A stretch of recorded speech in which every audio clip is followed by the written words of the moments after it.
ఉదయం 6 గంటల నుండి సాయంత్రం 6 గంటల వరకు నేను ఇంట్లో చేసుకునే నా డైలీ రొటీన్ని ఈ వీడియోలో మీకు షేర్ చేస్తాను. ఏంటి సోమ ఈ మధ్య నువ్వు మరి టీచర్ లాగా తయారయ్యావు? నువ్వు చేస్తున్న వీడియోస్ ఏంటి, నువ్వు చెప్తున్న స్టోరీస్ ఏంటి? ఒకప్పుడు వీడియోస్ ఏంటి, ఇప్పుడు నువ్వు చేస్తున్న వీడియోస్ ఏంటి? తగిడతా 24 తగదిమి 66. ఒకసారి నీ వీడియోస్ చూడాలంటేనే భయం వేస్తుంది.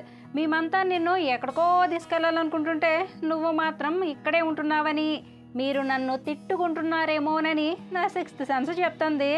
సిన్సియర్గా నిజాన్ని ఒప్పుకొని నిజమో కాదో కామెంట్స్ చేయండి. మీరు నన్ను ఎలా ఊహించుకుంటున్నారో అలానే ఉండాలని నాకు ఉంది. కానీ ఏం చేస్తామండి, రోజు నవ్వుతూనే ఉంటామని గ్యారంటీ లేదు, రోజు ఏడుస్తూనే ఉంటామని గ్యారంటీ లేదు. సమయాన్ని బట్టి, సందర్భాన్ని బట్టి, ఇప్పుడున్న రోజులను బట్టి ఒక్కొక్కసారి అలా చెప్పాల్సి వస్తుంది. జీవితం లైబ్రరీ లాంటిది అంటారు కదా, నేర్చుకున్నంత నేర్చుకోవచ్చు, తెలుసుకున్నంత తెలుసుకోవచ్చు. అందుకే అప్పుడప్పుడు నేను తెలుసుకున్నవి, నేర్చుకున్నవి మీతో కూడా షేర్ చేసుకుంటూ ఉంటాను. ఇక వీడియోలోకి వస్తే, తుఫాన్ వచ్చి వెళ్ళిన తర్వాత మాకు 5, 6 తారీఖుల్లో ఉదయం 6 గంటల నుండే ఎండ దంచుకొట్టిందండి. ఎన్నాళ్ళో వేచిన ఉదయం అనుకుంటూ సూర్యుడికి సూర్య నమస్కారం చేయకపోయినా అమ్మయ్య బాగానే వచ్చాను ఆయన అనుకొని ఇంట్లో పనులన్నీ చకచకా చేసేసుకున్నాను. ఉదయం నిద్ర లేవగానే బ్రష్ చేసేసి 2 గ్లాసుల మంచినీళ్ళు తాగి స్టవ్ మీద పిల్లలకి నాకేమో తులసి కషాయం పెట్టాను, అత్తయ్యకేమో టీ పెట్టాను. తర్వాత వంట చేయడానికి బిందెడు నీళ్ళు తెచ్చుకొని ట్యాంక్లో వేసుకున్నాను. కషాయం, టీ సిమ్లో పెట్టుకొని అవి మరిగేలోపు వాకలు తుడిచేశాను. జీవితంలో గొప్పగా రాణించాలని ప్రతి ఒక్కరికి ఉంటుంది. వ్యవసాయం చేయడానికి వాతావరణం ఎలా అనుకూలించాలో మనం చేయాల్సిన పనిని చేయడానికి కూడా మన చుట్టూ ఉండే వాతావరణం అనుకూలించాలి. ఒక హౌస్ వైఫ్ యూట్యూబర్ అయితే ఆ కష్టాలు ఎలా ఉంటాయో మీకు వేరే వీడియోలో షేర్ చేస్తాను. లాస్ట్ మంత్లో మా మామయ్య గారు చనిపోవడం, ఇంటి దగ్గర చెట్లు కొట్టేయడం, ఈలోగానేమో తుఫాను, అత్తయ్య కంటి ఆపరేషన్ చేయించుకోవడం, అదే రోజు చెల్లేమో హైదరాబాద్ నుండి రావడం, ఆ టైంలోనే మా అమ్మకి కూడా బాగాలేకపోవడం, పోనీ పెద్ద చెల్లి అయినా వెళ్దాం అనుకుంటే మా మరిదికి కూడా బాగాలేకపోవడం వల్ల మా చెల్లి కూడా ఇంకా వెళ్ళలేదండి. ముందు నుయ్యి వెనక గొయ్యి అన్నట్టు ఉందండి నా పరిస్థితి. మా మరిదికి బాగాలేకపోవడం అంటే, మా మరిది కూలి పని చేస్తారని మీకు ఒకసారి చెప్పాను కదండి. ఈ సీజన్లో ఎక్కువగా వ్యవసాయ పనులు చేస్తారు కదండి. అలా ఎక్కువగా పొలాల్లో ఉన్న బురదలో పని చేయడం వల్ల కాళ్ళకి ఇన్ఫెక్షన్ వచ్చి జ్వరం కూడా వచ్చిందటండి. ఇంట్లో మగవారికి బాగాలేకపోతే వాళ్ళని వదిలేసి వెళ్ళలేం కాబట్టి చెల్లి వెళ్ళలేదు. అమ్మకేమో షుగర్ ఉందండి, దానివల్ల అమ్మ కూడా వీక్గానే ఉంటుంది. నా స్టోరీ విన్నాక మీకు స్నేహితుడు మూవీలో ఓ సీన్ గుర్తొచ్చి ఉంటుంది. అందులో నిఖిల్ క్యారెక్టర్లో ఉన్న జీవ వాళ్ళ ఫ్యామిలీ కష్టాలు కూడా అలానే ఉంటాయి. మంచం మీద ఉన్న నాన్న, దగ్గుతూ వంట చేసే అమ్మ, వయసు మీద పడిన పెళ్లి కాని అక్క, గోడ మీద బల్లులు, ఇంటి నిండా బూజులు, తీరని కష్టాలు, తీర్చలేని అప్పులు. ఇంట్లో పరిస్థితులు ఇలా ఉన్నా పాపం నిఖిల్ ఇంజనీర్ కావాలనుకుంటాడు. అలానే నేను కూడా జీవితంలో ఏదో చేద్దామనుకుంటే ఏవో ఒక సమస్యలు. అంటే నా పరిస్థితి మరీ నిఖిల్ అంత ఘోరంగా అయితే లేదులేండి, కానీ ప్రస్తుతానికైతే అలానే ఉందండి. అన్నీ సోషల్ మీడియాలో చెప్పలేం కదా. జగమే మాయ, బ్రతుకే మాయ అనుకొని చిల్ అవ్వాల్సిందే. ఓకేనండి. ఉదయం అత్తయ్యకి టీ పెట్టి ఇచ్చేసిన తర్వాత ముందు రోజు బట్టలు ఉతికితే అవి ఆరేలోగానే వర్షం పడింది. ఆ బట్టలన్నీ ఇంట్లో గ్రిల్స్కి పెట్టాను. నెక్స్ట్ డే ఎండ కాస్తే ఆ బట్టలే తీసి ఎండలో ఆరబెట్టాను. బట్టలు ఆరబెట్టేసిన తర్వాత అత్తయ్య స్నానం చేయడానికి వేడినీళ్ళు పెట్టాను. ఈ హీటర్ పెట్టడానికి బోర్డ్ ఏమో పెరట్లో ఉంటుందండి, దానికి స్విచ్ ఏమో ఇంట్లో ఉంటుంది. బాగుంది కదా. ఇక ఇవన్నీ చేసుకునేలాగా స్టవ్ మీద పెట్టిన కషాయం మరిగిపోయింది. కషాయం ఎక్కువసేపు మరగాలి కాబట్టి టీ కంటే ఎక్కువసేపు మరగబెట్టాను. కషాయం గ్లాసులో వేసేసి ఈలోగా టిఫిన్ కోసం ఉల్లిపాయ, పచ్చిమిర్చి కట్ చేసి ఉంచుకున్నాను. కషాయం కొంచెం వేడి తగ్గిన తర్వాత అందులో 2 స్పూన్ల తేనె వేసుకొని తాగేసాం. నానికి హనీ ఫ్లేవర్ నచ్చదండి, అందుకే హనీ 2 గ్లాసుల్లోనే వేశాను. అత్తయ్య ఎప్పుడో ఒకసారి అయితేనే తాగుతుందండి, రోజు తాగాలంటే కష్టమే. పైగా అత్తయ్యకి ఉదయాన్నే టీ తాగడమే అలవాటండి. ఉదయాన్నే ఏదో ఒక కషాయం తాగడం అలవాటు చేసుకుంటే చాలా వరకు మన ఆయుష్ని పెంచుకున్నట్టే. ధనియాలు, జీలకర్ర, వాము, జామ ఆకులు, తులసి ఆకులు, రావి ఆకులు, తిప్పతీగ ఇలా ఏదైనా సరే కషాయంగా తాగొచ్చు. కాకపోతే ఉదయం పరగడుపున వాటర్ తాగిన పావుగంట అరగంట తర్వాతే కషాయాలు తాగాలి. డైరెక్ట్గా కషాయాలు తాగడం అంత మంచిది కాదు. ఇది వరకు నేను కూడా అలాగే తాగేసేదానిలేండి. కానీ మా పంకజం అక్కయ్య అలా తాగకూడదని చెప్పింది. అప్పటి నుంచి వాటర్ తాగిన తర్వాతే కషాయాలు తాగుతున్నాను. కషాయం తాగేసిన తర్వాత స్టవ్ మీద చట్నీ కోసం వేరుశనగ గుళ్ళు పెట్టి అవి నానిని చూడమని అత్తయ్యకి స్నానానికి నీళ్లు పెట్టేశాను. అత్తయ్య కంటి ఆపరేషన్ చేయించుకుందని చెప్పాను కదండి. డాక్టర్ గారు బరువుగా ఉన్న వస్తువులు మోయొద్దని చెప్పారటండి. అందుకే నేను పెడుతున్నా.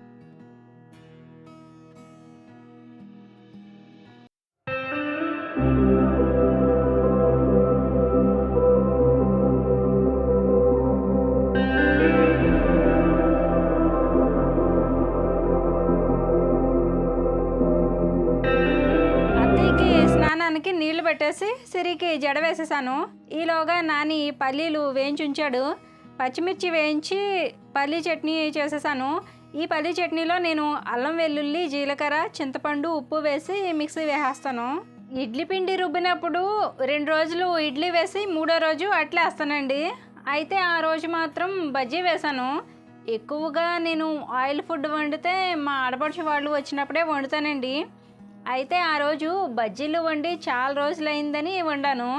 ఇడ్లీ పిండిలో కొంచెం జీలకర్ర వరిపిండి ఉప్పు వేసి బజ్జీలు వేస్తాను. ఇలా వేసినవేమో మా పిల్లల కోసం. మా కోసం వేసే వాటిలో ఉల్లిపాయ పచ్చిమిర్చి ముక్కలు వేస్తాను. ఇవి వేస్తే మా పిల్లలు తినరండి. అందుకని వాళ్ళకి ఫస్ట్ వేసేసి తర్వాత ఉల్లిపాయ పచ్చిమిర్చి ముక్కలు కలుపుతాను. ఇందులో కొత్తిమీర కూడా వేసుకోవచ్చు. ఆ టైంలో లేక నేను వేయలేదు. క్యారెట్ తురుము అయితే ఆల్రెడీ పిండిలో కలిపే ఉంది. ఇడ్లీ పిండి 3 రోజులు వచ్చేలా పప్పు వేస్తానండి. 2 రోజులు ఇడ్లీ వేస్తాను. ఒక్కొక్కసారి పిల్లలు స్కూల్ నుంచి వచ్చాక స్నాక్స్ ఏం లేకపోతే ఆ పిండే అట్లు కానీ గొంతు పొంగనాలుగా కానీ సాయంత్రం టైంలో స్నాక్స్గా ఇచ్చేస్తాను. ప్రతిరోజు పళ్ళు పాలు అంటే కష్టం కదా.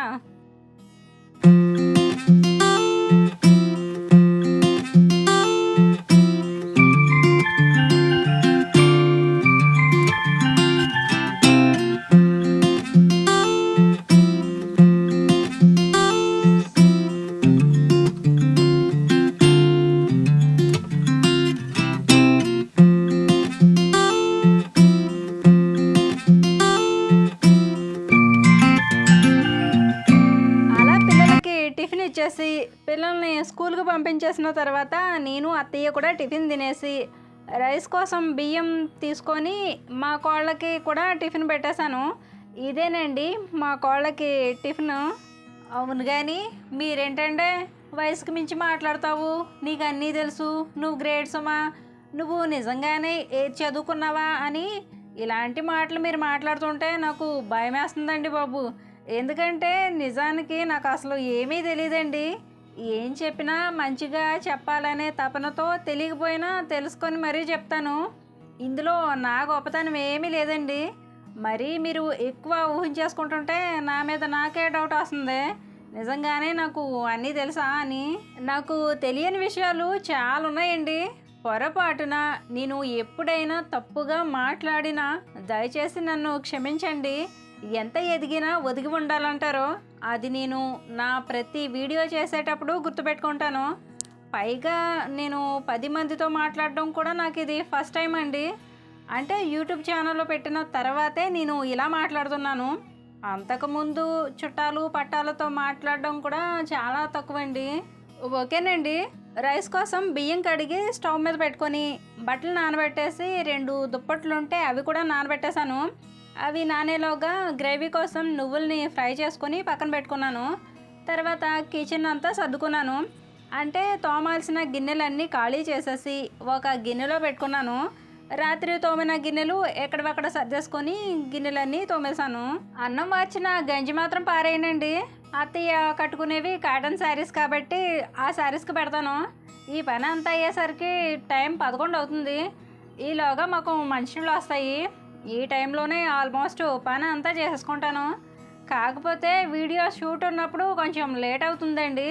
ఎందుకంటే బస్ కండక్టర్ టికెట్లు చేత్తో పట్టుకొని తిరుగుతున్నట్టు నేనేమో కూడా ఫోన్ పట్టుకొని తిరుగుతూ ఉండాలి. నేను ఎక్కడెక్కడ పని చేసుకుంటే అక్కడికి ఫోను ట్రైపాడ్ పట్టుకొని సెట్ చేసుకుంటూ ఉండాలి. ఇలా ట్రైపాడ్కి ఫోన్ పెట్టుకొని పని చేసుకుంటూ వీడియో షూట్ చేయాలంటే ఎవరైనా చూస్తే నవ్వుకుంటారేమోనని నా మనసులో మెదులుతూ ఉంటుంది. ఎందుకంటే ఇక్కడ ఎవరికి డైలీ వ్లాగ్స్ గురించి తెలియదండి. అందుకని గిన్నెలు తోమేటప్పుడు బట్టలు ఉతికేటప్పుడు వీడియో తీయాలంటే కొంచెం నాకు ఇబ్బందిగానే ఉంటుంది. ఒకప్పుడు పెళ్ళిళ్ళకు ఫొటోస్ తీయించుకోవడమే కష్టం. మా అమ్మ నాన్న పెళ్ళికి అయితే ఫొటోస్ లేవండి. అంటే ఉన్నాయి కానీ కొన్ని కారణాల వల్ల ఫొటోస్ తీయించుకోలేదు. అయినా ఆ రోజుల్లో పెళ్ళి ఖర్చు భరించడమే కష్టం, మళ్ళీ ఫొటోస్ కూడానా? ఇప్పుడు అలా కాదు కదా. ఇంట్లో ఏ శుభకార్యం జరిగినా ఫొటోసు వీడియోస్ ఉండాల్సిందే.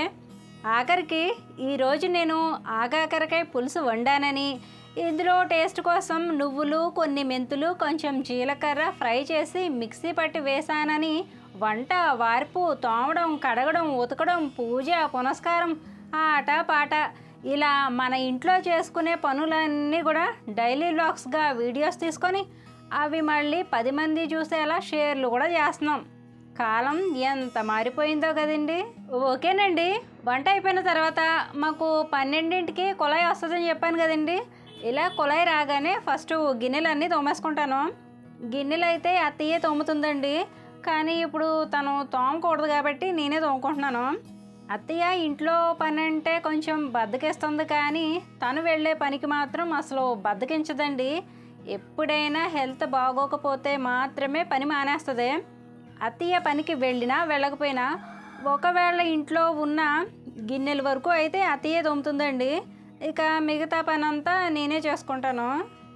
ఒకవేళ నేను చేయలేదనుకోండి, మా అత్తయ్య కోడల కోడల కొడుకు పెళ్ళమ్మ ఓలమ్మ, పచ్చిపాల మీద మిగడేదమ్మా, ఆ వేడి పాలలోన వెన్న ఏదమ్మా అని లేనిపోని మాటలనే అత్తగారు కాదులేండి.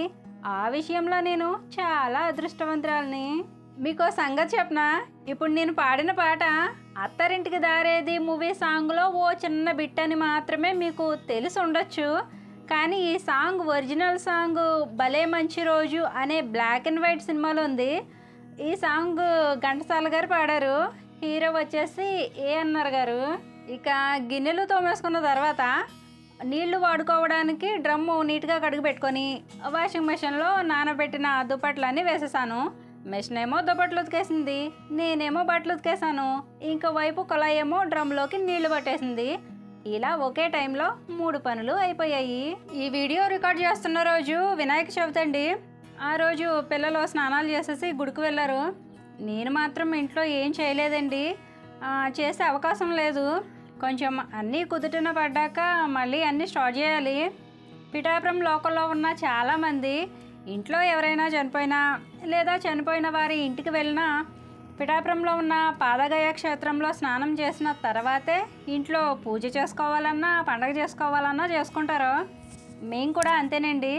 శివాలయంకి వెళ్ళి స్నానం చేసి వచ్చాక ఇంట్లో పూజలు మొదలు పెడతాం. లాస్ట్ ఇయర్ అయితే మా వీధి పిల్లలతో వినాయక చవితి చాలా బాగా సెలబ్రేట్ చేసుకున్నామండి.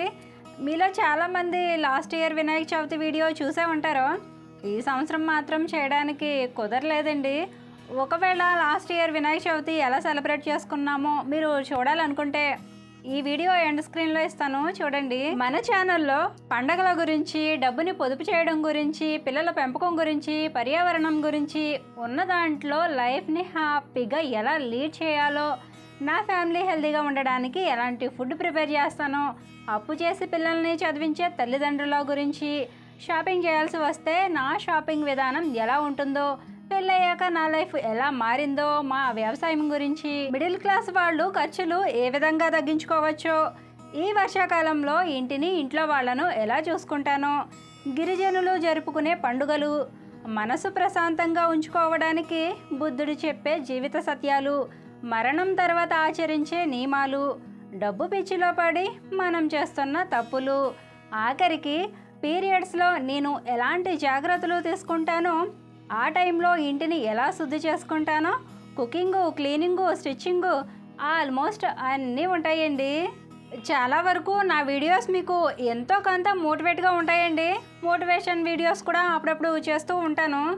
మీకు మంచి మంచి వీడియోస్ ప్రజెంట్ చేయాలనే ఉద్దేశంతోనే నేను సెప్టెంబర్ మంత్ నుంచి సండే థర్స్డే మాత్రమే కాకుండా ట్యూస్డే కూడా వీడియోస్ పోస్ట్ చేసేలా ప్లాన్ చేసుకున్నాను. కానీ ఏం చేస్తామండి, అనుకున్నది ఒకటి అయినది ఇంకొకటి అన్నట్టుగా ప్లానింగ్ బోల్తా కొట్టింది. అయినా సరే మీ సొమ్మ తగ్గేదే లేదు. మీ సపోర్ట్ నాకు ఉండాలే కానీ వీడియోస్లో కంటెంట్ కాకరకాయలా సేదుగా లేకుండా ఉగాది పచ్చడిలా అన్నీ ఉండేలా మీకు మంచి మంచి వీడియోస్ని షేర్ చేస్తూ ఉంటాను. ఓకేనండి. వాషింగ్ మెషిన్లో వేసిన దుప్పట్లు చూసుకుంటూ బట్టలు ఉతికేసాను. ఉతికిన బట్టలు ఆరబెట్టేసి అత్తయ్య చీరకి గంజి పెట్టి ఆరేసేసాను. తర్వాత వాషింగ్ మెషిన్లో వేసిన దుప్పట్లు కూడా తీసేసి ఆరేసేసాను. తర్వాత వాషింగ్ మెషిన్ కూడా నీట్గా వాటర్ లేకుండా తుడిచేసుకున్నాను. ఉదయం తీగల మీద బట్టలు ఆరేసాను కదండి, ఆ బట్టలన్నీ తీసేసి ఇప్పుడు ఉతికిన బట్టలు ఆరేసాను. అసలు అయితే బట్టలు తీగల మీద ఉండగానే ఒకటి ఒకటి తీసి అక్కడే మడత పెట్టేస్తాను. అయితే ఆ రోజు ఎండ చాలా గట్టిగా కాసింది అన్నాను కదండి, కానీ ఉన్నట్టుండి ఒకసారి వాతావరణం మారిపోయింది. వర్షం వచ్చేటట్టు ఉందని తర్వాత మడత పెట్టుకోవచ్చులే అని అందాక గాలికైనా ఆరుతాయని దుప్పట్లు ఆరేసేసాను. ఈ దుప్పట్లు ఆరేసేటప్పటికే చిన్న చిన్న చినుకులు పడడం స్టార్ట్ అయ్యాయి.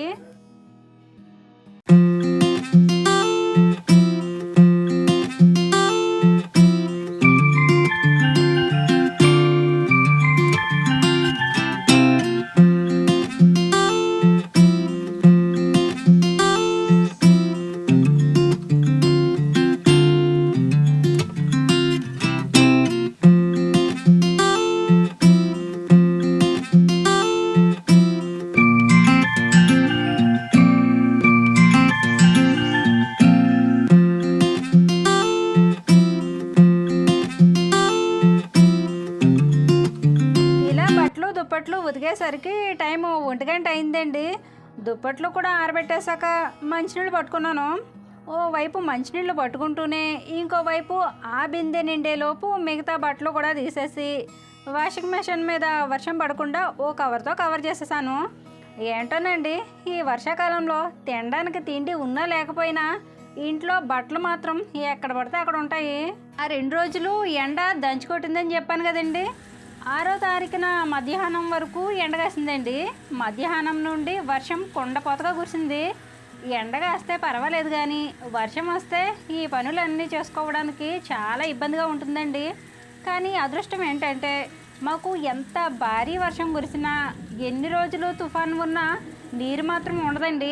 ఎన్ని రోజులు వర్షం కురిసినా ఒక్కరోజు ఎండ గట్టిగా కాసిందంటే నీరు మొత్తం ఆరిపోతుంది. ఒకవేళ ఆ టైంలో చుట్టాలింటికి ఎవరింటికి వెళ్ళినా 1 రోజు 2 రోజులు చూస్తారు కానీ మన కష్టాలు తీరే వరకు చూడరు కదా. అయినా వాళ్ళకుండే బాధలు వాళ్ళకి ఉంటాయి, మనకుండే బాధలు మనకి ఉంటాయి. ఓకేనండి. మంచినీళ్ళు పట్టుకున్న తర్వాత ఇల్లు పెడదామని ఇల్లు అంతా తుడుచుకోవచ్చాను. ఈలోగా చినుకులు పడుతుంటే గంజిపెట్టి ఆరేసిన అత్తయ్య చీర దుప్పట్లు తెచ్చి తలుపుల మీద ఆరేసాను. తలుపుల మీద బట్టలు వేయకూడదు సుమా అని అనుకుంటున్నారా?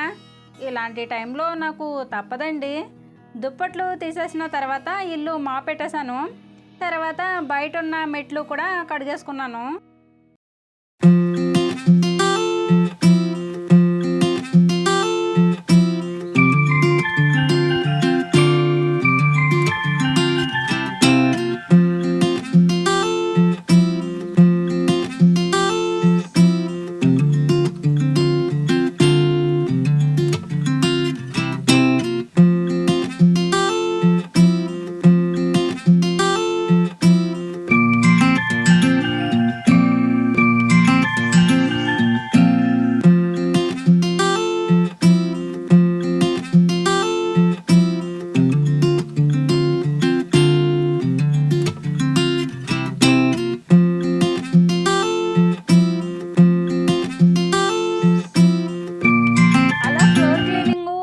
క్లీన్ చేసేసుకున్న తర్వాత బట్టలన్నీ తీసి చైర్లో వేసాను కదండి. ఆ బట్టలన్నీ నీట్గా మడత పెట్టేశాను. ఇలా మడత పెట్టేటప్పుడు ఎవరి బట్టలు వాళ్ళవే సపరేట్గా చేసి మడత పెట్టేస్తాను. పిల్లల బట్టలు పిల్లల గదిలో పెట్టేస్తే స్కూల్ నుంచి వచ్చాక వాళ్ళు సర్దేసుకుంటారు. బట్టలన్నీ మడత పెట్టేసిన తర్వాత మధ్యాహ్నం ఉతికిన బట్టలు కూడా తీసి గ్రిల్స్లో పెట్టేశాను. ఇక్కడ బట్టలు పెట్టిన కుర్చీ పోయిన కుర్చీ అండి. దాన్ని ఇలా మల్టీపర్పస్గా వాడుకుంటాను అనమాట. బట్టలు ఉతికేటప్పుడు ఉతికిన బట్టలు ఈ కుర్చీలోనే పెడతాను. బట్టలు ఆరిన తర్వాత అవి మడత పెట్టేటప్పుడు మడత వేసిన బట్టలు కూడా ఈ కుర్చీలోనే పెడతాను. వస్తువు అయితే పోయినా ఏదో రకంగా వాడుకుంటాం కదండి. అదే మనిషి అనుకోండి, కృష్ణారామ అనుకుంటూ ఓ మూలన కూర్చొని ఉండాలి. మీరు ఎప్పుడైనా చెట్లకు గబ్బిలాలు వేలాడడం చూసారా?